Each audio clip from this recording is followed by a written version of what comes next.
et vous terminez le niveau primaire, vous allez au secondaire. La protection de l'enfant, l'une des missions des scouts du Sénégal qui compte mettre en place un système intégré qui prend en charge la préoccupation des jeunes, et cela dans un système éducatif qui prend en compte toutes les compétences de ces enfants. Dans la méthode scout, on amène d'abord les responsables à s'approprier de ce nouveau concept qu'est la protection de l'enfant, qui est aujourd'hui vraiment un thème capital, qui est aujourd'hui un thème où nous, scouts, en tant qu'acteurs de développement, nous visons vraiment à ce que ces jeunes-là, qui sont l'avenir de demain, soient vraiment dans un environnement sain et dans un environnement protecteur. C'est pour cela qu'il faudrait d'abord, la méthode voudrait qu'on forme d'abord les commissaires de région.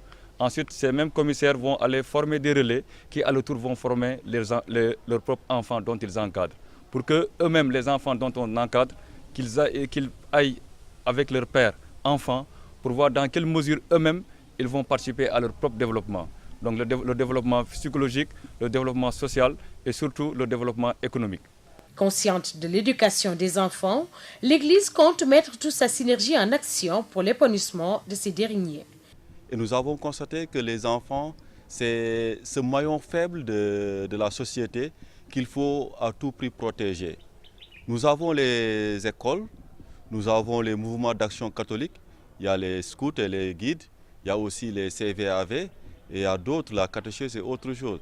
Donc si on ne protège pas ces enfants aujourd'hui, on risque fort de ne plus soumettre ce qu'on dit le Sénégal émergent. Est-ce que le Sénégal sera émergent? Donc il faut initier ces enfants et ces chefs qui sont là pour étudier, pour connaître, pour déceler et pour appliquer ce que les formateurs leur diront. Espérons que l'Église continue et continuera de mettre la main dans la pâte pour former davantage ces enfants. Et ce n'est pas seulement nos enfants, mais tous les enfants du pays, du Sénégal. La formation des enfants, une préoccupation des acteurs de la jeunesse qui comptent s'appuyer sur des collectivités éducatives pour la réinsertion des jeunes. Les collectivités façonnent l'enfant. Les collectivités éducatives éduquent l'enfant.